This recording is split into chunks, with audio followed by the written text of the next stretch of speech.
When I first received the dates that I would be saying Mass here from Father Don, I got kind of excited because I realized that I get the Blessed Mother's birthday and St. Maximilian Kolbe. What a great combination. I don't think you would actually try to make that combination yourself. So one of the things that I started to do is to prepare some thoughts, and I really have to thank Father Don for the last 2 days of stealing all my thoughts. Talking about these holy shrines that we're going to be in, or talking about how there's martyrdom and the saints that came through this country, how precious that is to us. But I do want to talk about a certain aspect of all of that. I don't think many of us appreciate what we mean when we say the word happy. What does it mean when we talk about wanting to desire the happiness of all eternity with God? And in this life, those moments when we want to have those vignettes of happiness so that we understand what it is we're pursuing. I used to do this little experiment with the 8th graders when I was teaching. I would go in and I would ask them to take out a piece of paper, fold it in half, and on the left side of the paper, I want you to write everything that makes you happy. And I would give them time and the pens would be flying. Then after a few moments, then I would say to them, all right, now on the right side, define the word happiness without using the word happy. And the pen stopped moving. Because I think for young people, a lot of times, they struggle with what they understand to be happiness, which is not the same as pleasure. See, on that left side of the paper, my dog makes me happy. Oh, my family makes me happy. Oh, there's a young woman that makes me happy. Oh, this particular song, this type of phone. All of these things that are transitional. But is happiness transitional? I've always defined happiness as that state of being in which we experience the bliss and joy from the blessings of God. And that's what we all hope one day we will have. God created us so that we may serve and love Him in this life and be happy with Him for all eternity in the next. But there's a real problem today, and that problem I think extends. I think you've probably experienced it as well as I have. Sometimes when you're in confession, people confess bad feelings. I felt bad. A child will come in and say, my mother yelled at me the other day and I was upset. It bothered me. I felt bad. I said, well, your mother yelling at you isn't a sin. What's your sin? Well, I felt really bad. When she got upset with me, I felt bad. So what's the sin? Well, I hit my brother. Well, if we could have started with that would have been a lot better. I think there's that sense that feelings are what determine the goodness or the badness of things. And I think a lot of times we misunderstand. I have met some very holy people. I used to be the spiritual advisor to some of St. Mother Teresa's sisters when I was in Rome. And I have to tell you, you talk about someone who has taken on a stark life. You talk about someone whose daily routine includes a cold shower if you take a shower, no heat, and simple food. And here we are complaining sometimes that the smorgasbord at the hotel isn't all that good. I look at these things and I say, I've yet to meet a holy person that hasn't embraced suffering.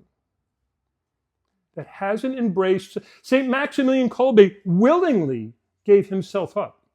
Willingly took on what would be the worst possible thing you could ask someone to do, because he knew what was going to happen. They were going to starve him to death.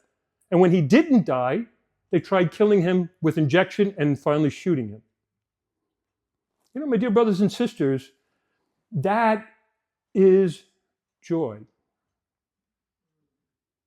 Sit with that for a second. That is what joy is. See, a lot of times the world, thank you, Sigmund Freud, the world thinks that pleasure is what joy is all about. If I'm feeling good, if I feel this sense of pleasure, think of anything that's ever given you pleasure and it's fleeting. That's not happiness. That's not right living. That's not what God intended. No, what God intended was that we discipline ourselves. From the fall of Adam and Eve until now, we're going to have to struggle. What was it that He said? The women, you're going to have to bear children in labor and pain. The man, you're going to have to till the soil. You're going to have to fight with the ground to get your food from it. It's always going to be difficult. The first time I visited my relatives in the old country, they were peasant farmers. They didn't have a penny really, and if they wanted to eat, they had to go down and till the soil. One year they'd had a really bad rain during the winter, and it's a clay soil there.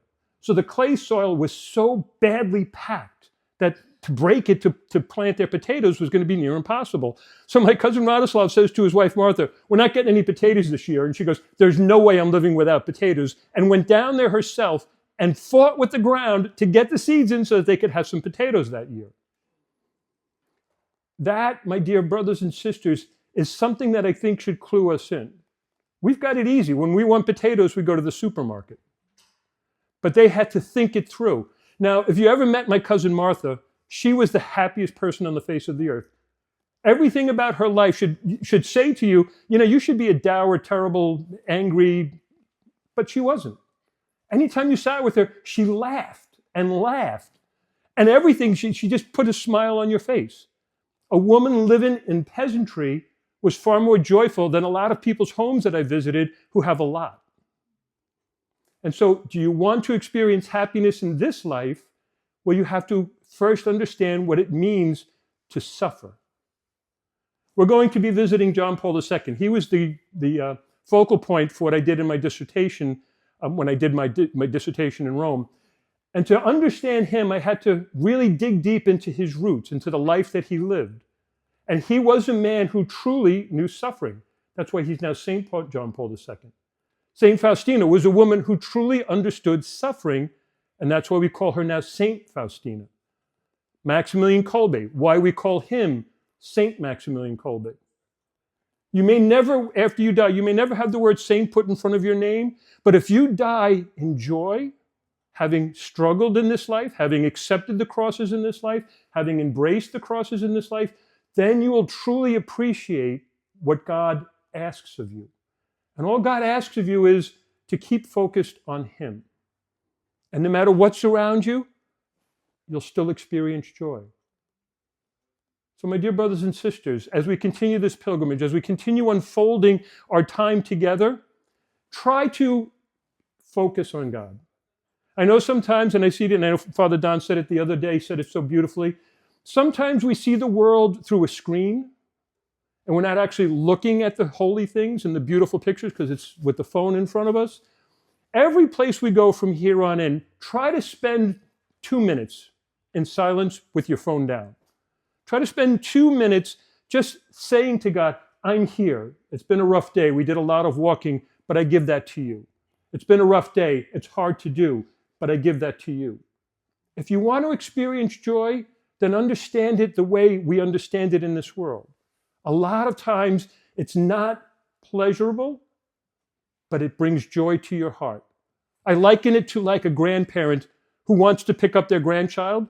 The knees don't work, the back fights, but they still get that grandchild in their arms and they hold them and they love them. It's like the parent that wants to help their child. It's the same thing. The joy sometimes has to be tapered with the suffering. And so, no matter how things go for the rest of our time together, always remember, if you're feeling a little bit uncomfortable, if you're feeling a little bit tired, if you're feeling a little bit put out, that's God saying to you, I bring you some joy. God bless you.